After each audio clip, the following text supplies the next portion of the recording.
If you're noticing your dishes aren't clean or that your dishwasher is starting to smell, check this out. I'm going to show you what you need to do. Now, you're going to start by opening the dishwasher, remove the bottom rack, and if you come in here, you can see that there is a filter.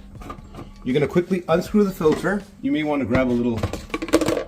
You're going to put the mesh out, and if you look carefully in here, this is a prime example. I'm at one of my clients' places, and you can see here that this filter is full of gunk.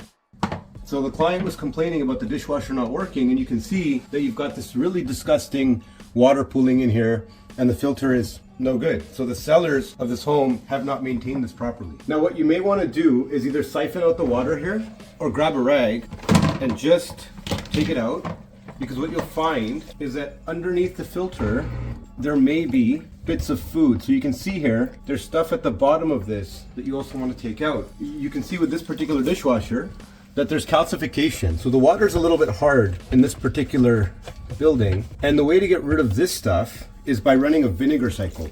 So step one, take out the filter. Step two, remove the water or siphon it, pick out any other food. And then what you want to do is you want to go into the sink and gently clean this up. And if you come a little bit closer here, you can see that this is really, really gunky stuff. So this is what's preventing the dishwasher from working properly, and it's also causing the smell and some of the residue on your components. Now be very gentle with these parts. So once you've cleaned this off, set it to the side. Same thing with this other component. Make sure all the bits of food are out. Now once this is all done, you're going to want to take the clean parts back to the dishwasher and reinstall the components properly.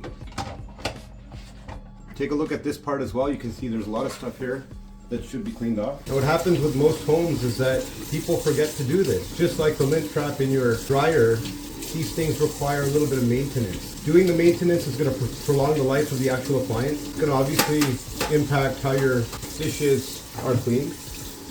Now if you're using a sponge, don't use an abrasive sponge, use the gentle side. Abrasion on these kind of materials can scratch them, and then the scratches will lodge more bacteria and particles. So always use the yellow side on these type of components so you don't end up with scratches. Same thing with any pots or pans. I usually refrain from using the green side because you're actually scraping away the base metal, which is what makes your pots and pans safe to cook out of. So you put all of this back in, screw this in, and once you've done that, the next step is to put this tray back.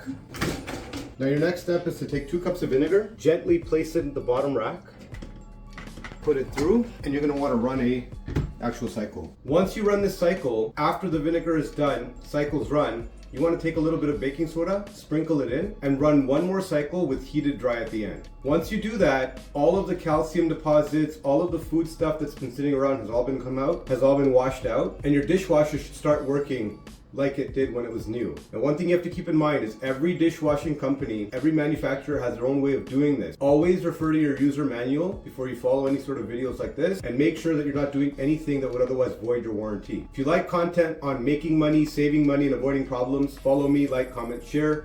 It's Ricky Rathore here again, broker owner at Metropolis, real estate lawyer at Rathore Baig Professional Corporation. We'll see you again next time. Bye for now.